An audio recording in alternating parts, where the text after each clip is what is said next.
ஹாய்ங்க. ரொம்ப simple and டேஸ்ட்டான ஒரு சோயா வச்ச ஒரு கிரேவி தான். அதுக்கு நான் வந்து பார்த்திங்கன்னா 1 கப் அளவுக்கு கொஞ்சம் பெரிய சைஸ் சோயா வந்து எடுத்துருக்கேன். ஃபஸ்ட்டு தண்ணி நல்லா சூடு பண்ணதுக்கப்புறமா அந்த தண்ணி கொதிக்கிற டைமில் வந்து பார்த்திங்கன்னா நம்ம எடுத்து வச்சுருக்க சோயாவை உள்ளே வந்து ஆட் பண்ணிக்கலாம். ஆட் பண்ணி லைட்டாக சால்ட்டு போட்டு ஒரு 5 நிமிஷம் விட்டுருங்க. அது நல்லா அப்படியே கொதிக்கட்டும். அது நல்லா கொதிக்கிறப்ப சோயா வந்து பார்த்திங்கன்னா நல்லா சாஃப்டாக இதாயிரும். அதுக்காகத்தான் இப்போ நம்ம தண்ணியில் போட்டு அதை வந்து அப்படியே விட்டுடலாம் கொஞ்சம் நேரத்துக்கு. நல்லா கொதிச்சு வரப்போ உங்களுக்கு வந்து அதோட டேஸ்ட் வந்து பார்த்திங்கன்னா நல்லாயிருக்கும். நம்ம இந்த டைமில் உப்பு போட்டோம் அப்படின்னா கொஞ்சம் சோயாலையுமே வந்து பார்த்திங்கன்னா உப்பு இருக்கிற மாதிரி இருக்கும். அதுக்காக தான் நம்ம வந்து உப்பு வந்து ஆட் பண்ணுறோம்.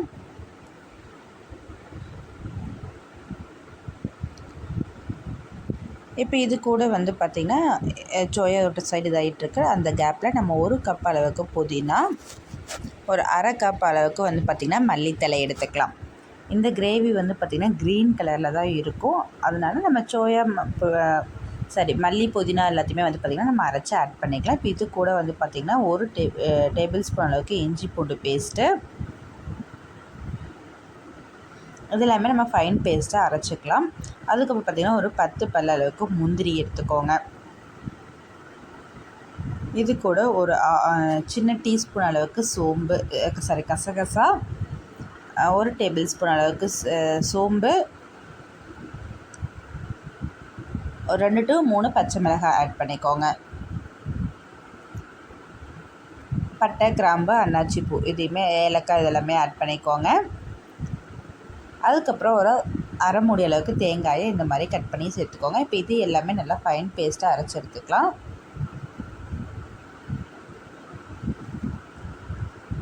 இது எல்லாமே நல்லா ஃபைனாக பேஸ்ட் மாதிரி அரைச்சாச்சு. இப்போ நமக்கு அந்த சோயாவுமே வந்து பார்த்திங்கன்னா நல்லா வெந்துருச்சு. அதில் இருக்க தண்ணி எல்லாமே புழிஞ்சு எடுத்து வச்சிடலாம் ஒரு சைட் தனியாக. இது கூட வந்து பார்த்திங்கன்னா நான் அரைக்கிறப்ப லெமன் ஆட் பண்ண மறந்துட்டேன். ஸோ இப்போ தான் நான் வந்து லெமன் ஆட் பண்ணுறேன். நீங்கள் அரைக்கிறதுக்கு முன்னாடியே வந்து ஒரு ஆஃப் லெமனுமே ஆட் பண்ணி அரைச்சிக்கோங்க. லெமன் ஜூஸ் சேர்த்து அரைக்கிறப்ப இன்னுமே டேஸ்ட் நல்லாயிருக்கும்.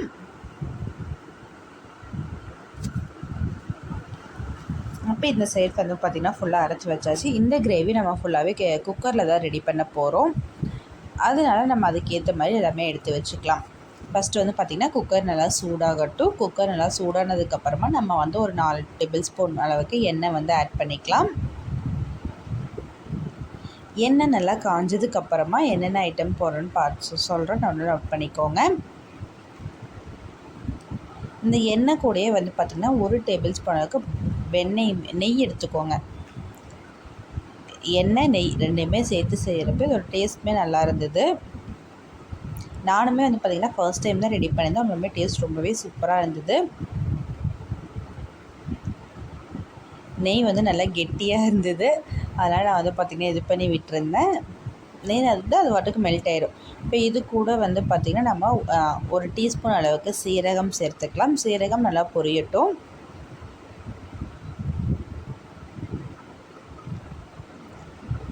சீரகம் இப்போ நல்லா பொரிஞ்சிச்சு. இப்போ இது கூட வந்து பார்த்திங்கன்னா ஒரு 2 பெரிய வெங்காயத்தை இந்த மாதிரி பொடியை கட் பண்ணி சேர்த்துக்கோங்க. சின்ன சைஸாக இருந்தால் 2 எடுத்துக்கோங்க. ரொம்ப பெருசாக இருந்தால் ஒரு பெரிய வெங்காயம் போதும். வெங்காயம் நல்லா வதக்கி விட்டுருங்க. வெங்காயத்தோட கலர் நல்லா மாறி வரணும்.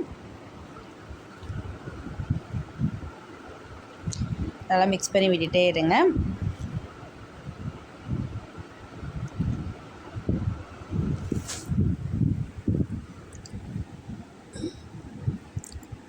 வெங்காயம் வந்து பார்த்திங்கன்னா நல்லா கோல்டன் ப்ரௌனில் நல்லா வதங்கி வரட்டும். வெங்காயம் வதங்குறதுக்கு கொஞ்சமாக சால்ட்டுமே ஆட் பண்ணிக்கோங்க.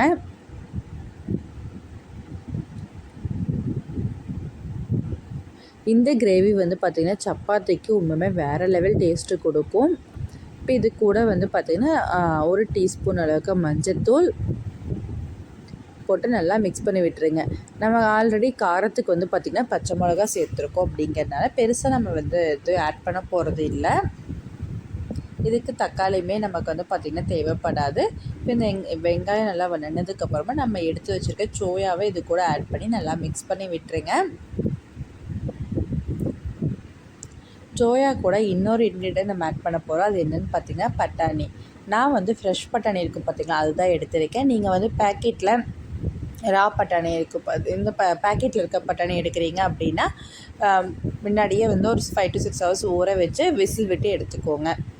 இதில் வந்து நம்ம ஒரு விசில் விட போகிறோம் அப்படிங்கிறனால நமக்கு ஆல்ரெடி பட்டாணி நல்லா வெந்துருந்துச்சு அப்படின்னா தான் இந்த கிரேவி செய்கிறதுக்கு நல்லாயிருக்கும். நான் வந்து ஃப்ரெஷ்ஷான பட்டாணி எடுக்கிறேன் அப்படிங்கிறனால நான் வந்து ஒரு விசில் மட்டும் விட்டால் போதும். ஃப்ரீசரில் ஸ்டோர் பண்ணி வச்சுருந்து குக் பண்ணுறக்கு ஒரு 10 to 15 மினிட்ஸ் முன்னாடி எடுத்து தேவையான அளவுக்கு எடுத்து தண்ணியில் போட்டு வச்சுட்டேன். இப்போ இது எல்லாத்தையுமே நம்ம நல்லா மிக்ஸ் பண்ணி விட்டுறலாம். இந்த மாதிரி நல்லா கலந்து விட்டுருங்க. கலந்து விட்டதுக்கப்புறமா நம்ம அரைச்சி வச்சுருக்கிறது இது கூட வந்து ஆட் பண்ணால் போதும். வேறு எதுவுமே நம்ம வந்து சேர்க்க போகிறதில்ல. காரத்துக்கு நம்ம பச்சை மிளகாய் மட்டும் ஆட் பண்ணியிருக்கோம் அப்படிங்கிறனால உங்களுக்கு அது வந்து 2 பச்சை மிளகாய் காரம் கரெக்டாக இருக்கும்னா விட்டுருங்க. இல்லை காரம் பத்தாது அப்படின்னா இன்னுமே நீங்கள் வந்து பச்சை மிளகா வந்து ஆட் பண்ணிக்கலாம். இது ஒரு 2 நிமிஷம் நல்லா வணங்கட்டும். எண்ணெயில் வணங்குறப்ப இன்னும் கொஞ்சம் டேஸ்ட் கூடும். அதுக்காக தான் வந்து பார்த்திங்கன்னா 2 நிமிஷம் வணக்க விட்டுடலாம். இது பார்க்குறக்கே வந்து பார்த்திங்கன்னா அவ்வளோ சூப்பராக இருந்தது.